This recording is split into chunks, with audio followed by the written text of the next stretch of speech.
Here we go again, Star Trek getting back up on its soapbox. This episode originally aired in 1969. The Civil Rights Act and the Voting Rights Act had already been passed a few years before this. Why still so preachy, Star Trek?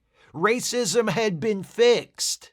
This is a review of the Star Trek The Original Series episode, Let That Be Your Last Battlefield. If you have not seen this episode and you don't want to know why bigotry is bad, be warned, spoilers beyond this point. You're about to hear the story of two men with so much in common, who might have been friends, who might have achieved great things together, but who instead became enemies for the most foolish of reasons. They didn't look exactly alike. It is our sincere hope that the message of our little tale, presented to you now in a manner most earnest and sincere, will be instructive to your intellect and touching to your heart, and will provide a lesson which will be of use to you all the rest of your days. May those days be many and long and filled with happiness and peace for you and all your fellow human beings. And now, our story. The Enterprise is on its way to the planet Arianis, which is being threatened by an outbreak of bacterial infection that could potentially render it lifeless. Sounds pretty serious. But along the way, they detect another ship, a Starfleet shuttlecraft that was reported stolen from a starbase a couple of weeks ago. The shuttle is damaged, losing life support, and the pilot is near death. They pull the shuttle into the hangar bay, and as Kirk and Spock arrive to meet him, the pilot stumbles out the door and collapses. And hey, look at that! He's half white and half black. Neat! In sickbay, the guy from the shuttlecraft is unconscious, and as McCoy examines him, he, Kirk, and Spock take turns being baffled by the guy's appearance. They've never seen someone with that kind of skin pigmentation before. He must be one of a kind.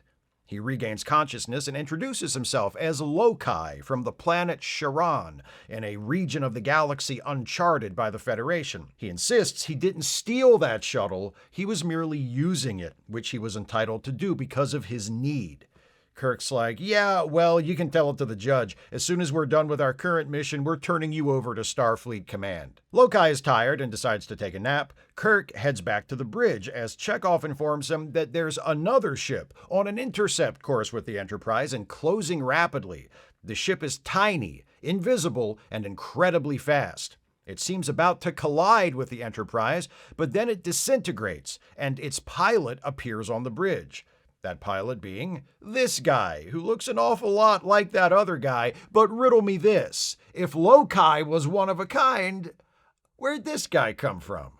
The new guy introduces himself as Beale, also of planet Charon, and he apologizes for the unusual circumstances of his arrival, but it was necessary to catch and board the Enterprise, even at the cost of losing his own ship, because they are carrying Lokai, and Beale claims Lokai as his prisoner. Kirk's like, whoa there, cowboy. Everyone on this ship is under my command, and nobody claims anybody without due process. But if you want to go say hi, Lokai is in sickbay. They go to sickbay, and when Lokai sees Beale, he lunges at him and declares he will not return to Charon as the prisoner of a murdering oppressor. His people raided our homes, ripped us from our families, forced us into slavery, Lokai says. Kirk's like, okay, Beale, I'm sure you'll want to deny those incendiary charges.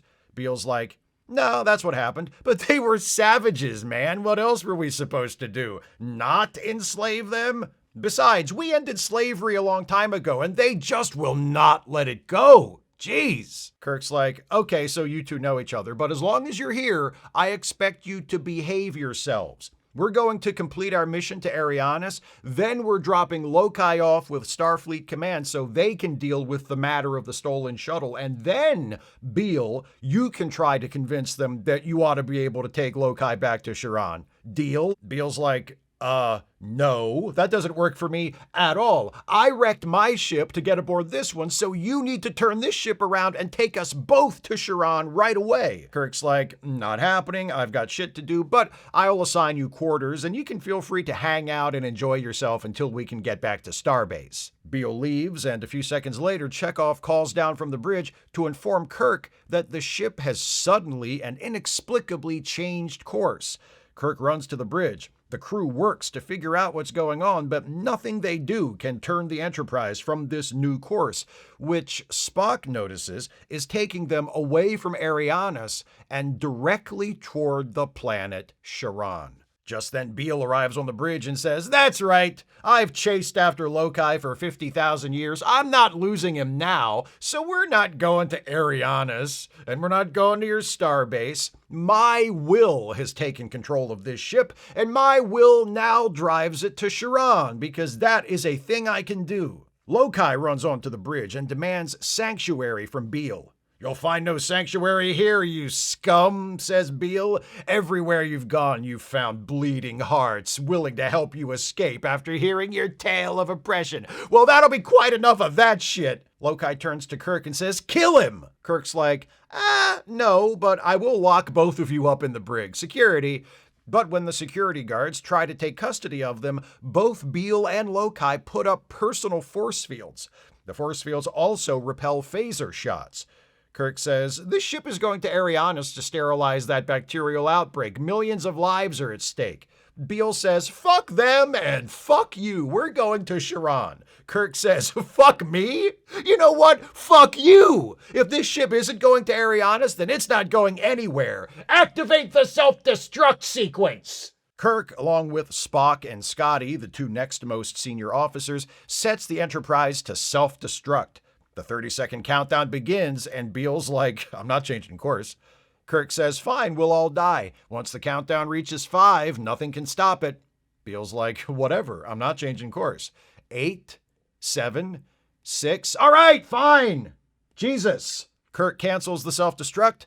Beale returns control of the ship to the crew. Kirk says to both Beale and Lokai, "Now look, you're new to this part of the galaxy, so let me explain something. In the Federation, we live in peace. We no longer need to resort to violence and threats to get what we want. You're free to move about the ship, but if either of you fucks with me again, I'll blow this fucker up and kill us all. You got it?" Later, Spock listens just outside the door as Lokai delivers an impassioned speech to some of the crew, trying to make them understand the plight of his people, how they were enslaved for generations, persecuted, murdered, denied their basic rights, even drafted to fight in wars for their oppressors. Chekhov's like, "Yeah, man, that's messed up." Later, Kirk and Spock have a drink with Beale, and Spock cautions Beale not to get his hopes up about Starfleet allowing him to take custody of Lokai. "He did take a shuttlecraft," Spock says. "It's possible Starfleet will consider that to be of greater importance than whatever your beef with him is." Beale's like, "But what does a shuttlecraft matter compared to the thousands of people Lokai has murdered?" Spock says, "Did he murder thousands of people? Do we know he did that?" Beale's like, "Well, we can quibble over the details all day long. One thing we agree on is that he's a criminal." "No," says Kirk. "The one thing we agree on is that he took a shuttle." Suck it, Beale! Presumption of innocence, motherfucker! Uhura calls down from the bridge with a message from Starfleet confirming that Beale will not be allowed to take Lokai back to Charon without due process. There will have to be a hearing at a starbase. Beale isn't happy about that. Once again, Lokai will have the chance to gain allies, to escape by twisting their minds with his lies. Kirk says, "Our minds will not be twisted, not by Lokai, and not by you." Beale says, "It should be obvious to the most simple mind that Lokai is of an inferior breed." Spock says, "The visual evidence indicates that Lokai is of the same breed as you." Beale says, "Wait, what? What? Are you fucking with me right now? Have you seen Lokai?" Kirk's like, "Yeah, he's white on one side and black on the other, just like you." Beale says, "I'm black on the right side. Lokai is white on the right side. All of his people are white on the right side." And Kirk and Spock go, "Oh." And all the people watching the episode go, "Oh." The Enterprise finally arrives at Arianis and carries out the decontamination procedure. When that's done, Kirk orders a course set for Starbase 4 so they can unload Beale and Lokai, but Chekhov can't get the ship to respond.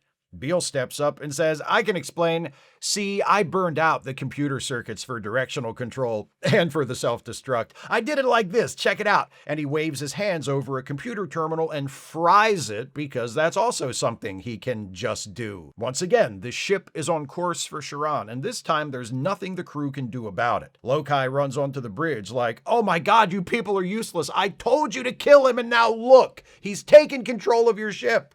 Again! I guess I'll have to take care of this myself. And Lokai and Beale lock up and electrify each other. Kirk's like, knock it off. A lot of good it'll do for you to both electrocute yourselves.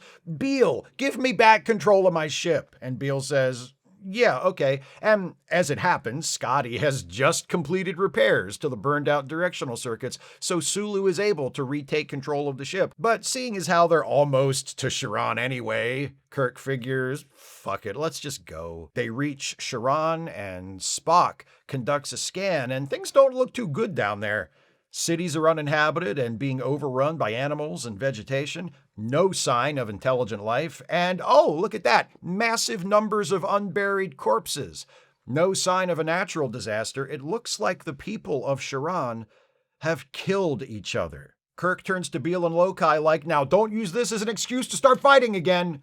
And they start fighting again, each blaming the other for the extinction of their people. Kirk says to them both, your conflict is over. Your people are dead. Whatever your cause was, it's gone. Give up your hate and come to live with us in the Federation. If you keep fighting, you'll both end up dead. Lokai is like, works for me, and escapes into the turbo lift. Beale declares he must not escape, and then he runs into the turbo lift. God damn, that thing is fast. A vacant car is there already. Both haunted by images of their burning, destroyed world, Lokai and Beale run through the corridors of the Enterprise. In turn, they reach the transporter room and beam down to the planet, first Lokai and then Beale. As they continue their conflict on their dead planet, Uhura says, it doesn't make any sense. Sulu chimes in with, their planet is dead. Does it even matter which one of them is right? Spock says, all that matters to them is their hate. Uhura says, do you suppose that's all they ever had? And Kirk says, no, but it is all they have left. Sobering. Really makes you think. If you're still awake at the end, that is, because Jesus Christ, this episode drags. Finding stuff to cut for syndication must not have been much of a challenge for this one, huh? The intentions of the creators as far as the episode's social commentary are admirable, though they did manage to botch that up in the execution. But before I get to that, I want to go over how they botched up the execution of the plot even more egregiously. If you watch these retro reviews with any regularity, you know that I am always whining about episodes of classic Star Trek being badly paced. That is because so many episodes of classic Star Trek are badly paced.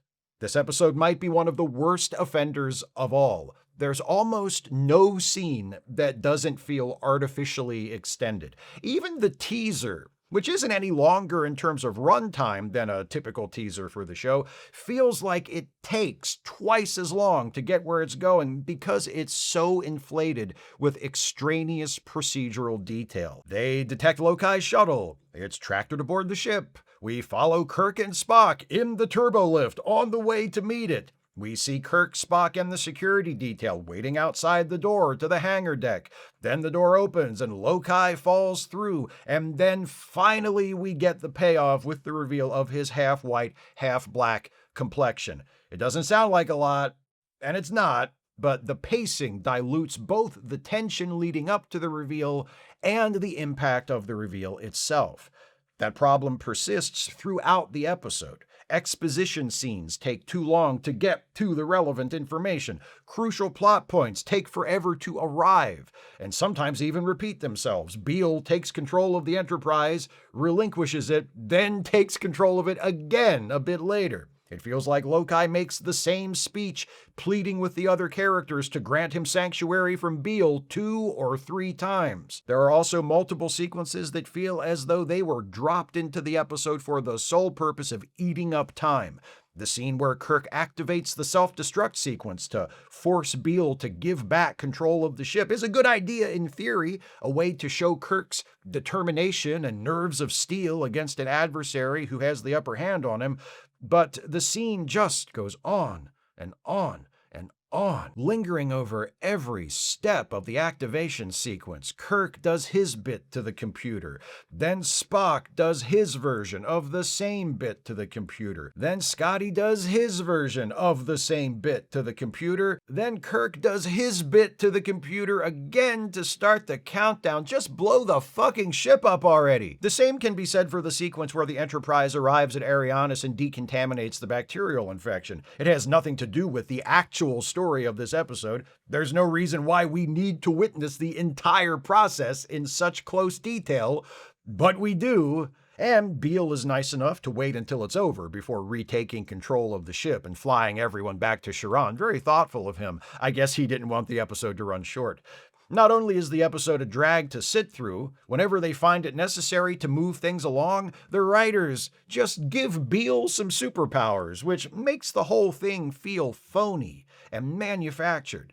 How is this one guy going to take control of Captain Kirk's ship? With his mind, I guess? He can just do that? And why doesn't Captain Kirk just beat this guy's ass and have security toss him in a cell? He has a force field, so nobody can touch him. Yeah, he can just do that too. As for the moral of this particular story, like I said, I certainly can't fault the intentions of the creators. This episode premiered in 1969, just a few years after the passage of landmark civil rights legislation that our present-day Supreme Court and Republican Party are still hard at work dismantling, by the way, and with the Vietnam War still going on.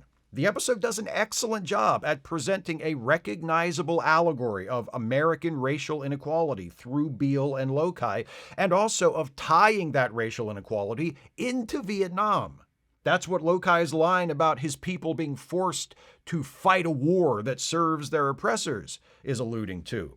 When Beale and Lokai argue for the first time in sickbay, their arguments should sound familiar to anyone who pays attention to the rhetoric of those who struggle for equality and those who struggle against them. Lokai accuses Beale's people of being enslavers. Beale counters with, "We ended slavery." Where have we heard that before?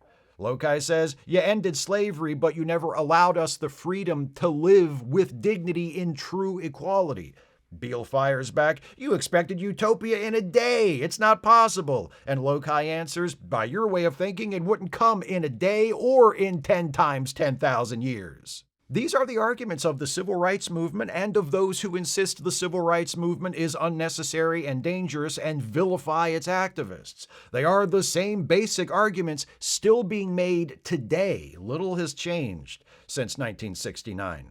In this respect, the writing of the episode is sharp and even courageous. Yes, the half-white, half-black gimmick is a borderline cornball but pointed method of illustrating how silly it is for people to discriminate against each other on the basis of skin color, but more than that, the episode frames one side of this conflict, Lokai's, as being sympathetic, and the other side, Beale's, as being villainous. Then, at the end, after taking such care to draw the conflict in that way, the episode tosses its convictions aside and settles for a bland, generic, "they were both destroyed by their hate" conclusion. It's not just that holding Lokai and Beale equally responsible for their conflict is offensive relative to the racism allegory, it's also offensive in the literal terms presented by the episode, which establish that Lokai and Beale are not the same.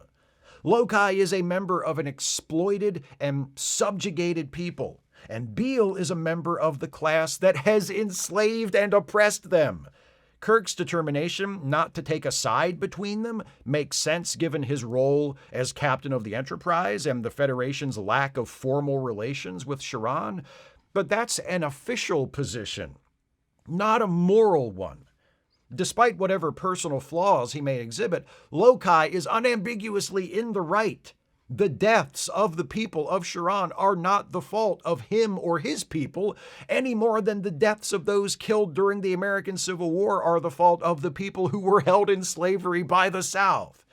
When Scotty expresses his disgust with Beale and Lokai, it makes sense in the moment. Their conflict has invaded the Enterprise and resulted in it being hijacked and nearly destroyed. But no one on the Enterprise seems to move beyond that equal disapproval of both Beale and Lokai. Kirk and Spock have spent a lot more personal time with each guy. They've heard Lokai state his case, and they've heard Beale declare his own superiority and verbally denigrate Lokai and his people over and over again. They know better. Or they should. Anyway, even the actions of Lokai and Beale aboard the Enterprise are not the same. Lokai pleads his case, but unlike Beale, he never takes control of the ship or uses force to compel anyone to do as he says. Yes, the people of Sharon ultimately wiped themselves out, but the nature of that conflict, based on what is presented in this episode, was Beale's people persecuting and dominating Lokai's people, and Lokai's people fighting back. It wasn't mutual hatred that wiped out the population of Sharon. It was one side establishing a racist, authoritarian order over the other.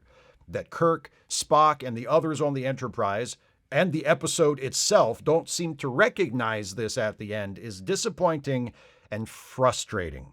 One of the things that makes this episode watchable and even quite entertaining at times, despite the serious problems I've been describing, is the performances of Frank Gorshin and Lou Antonio as Beale and Lokai, respectively. Lou Antonio put together a respectable list of guest appearances and supporting performances in film and television throughout the 1960s and 70s before moving behind the camera to focus mostly on directing. He brings passion and fiery anger to Lokai. Gorshin, as if I needed to tell you, is one of the most recognizable performers of his era. His chops as a comedian and impressionist made him a popular talk show guest, and his career as an actor lasted from the mid-1950s all the way to his death in 2005. To this day, he's most well known as the Riddler in the Batman TV series that ran from 1966 to 1968, but if there is a second character for which he is particularly remembered, it might be Beale. Gorshin and Antonio are both having a good time here. They don't get any intentional comedy to play, but they play to the cheap seats every chance they get. When Beale and Lokai are yelling at each other, the episode's many shortcomings are forgotten as Gorshin and Antonio's epic scenery-chewing contest takes center stage. Each actor is entertaining in his own right, but not surprisingly, it's Gorshin who especially shines, projecting every word of Beale's self-righteous, racist pomposity as though he's trying to make himself heard to the Apollo 7 astronauts who were in Earth orbit as he filmed his scenes. Let That Be Your Last Battlefield was written by Oliver Crawford from a story by Lee Cronin and directed by Judd Taylor. Crawford also wrote on 2 other episodes of Star Trek, the Galileo 7 and the Cloudminders. Lee Cronin was a pseudonym of former series writer and producer Gene Kuhn, who had left the show the previous season but agreed to contribute additional scripts and had to do so under an assumed name because he was now under exclusive contract elsewhere. Doesn't writing for TV sound like fun? And Taylor, like Lou Antonio, was an actor turned director. His career lasted almost 50 years in total, and he directed 5 episodes of Star Trek during its 3rd and final season. This episode is all about the message. It's an important message that we always need to hear, especially when we think we don't need to hear it anymore, which is why it sucks that this episode is such a poor delivery system for that message. Right up until the misguided both sidesism of its conclusion, this story makes it clear that it wasn't mutual unaccountable hate that killed the people of Sharon. It was one group of people declaring themselves superior and inflicting slavery, forced relocation, mass murder, and other atrocities upon those they deemed inferior. Yes, it's a problem with a lot of complexity, and I'm sure Lokai and those on his side of the fight did some terrible things during the course of their struggle for freedom, but when you reduce the conflict down to its most basic form, it's clear that there was a definitive good guy and a definitive bad guy here. The ending of the episode would have packed a much stronger punch if it had just admitted that things between Beale and Lokai really were that black and white. Those are my thoughts on Let That Be Your Last Battlefield. What do you think of this episode? Please share your thoughts with me in the comments. If you'd like to support this channel, and I sure wish you would, if you can afford it, you can do so by becoming a patron at patreon.com/Steve Shives, becoming a channel member by clicking the join button, or by making a one-time gift by clicking the thanks button or via PayPal or Venmo. Links are in the description. Please join me next time as this batch of reviews of Star Trek's wokest episodes continues. Next time, I'll move on to Star Trek The Next Generation and take a look at an episode from Season 5 of that series, The Outcast. See you next time for that. Thanks for watching, and take care, everybody.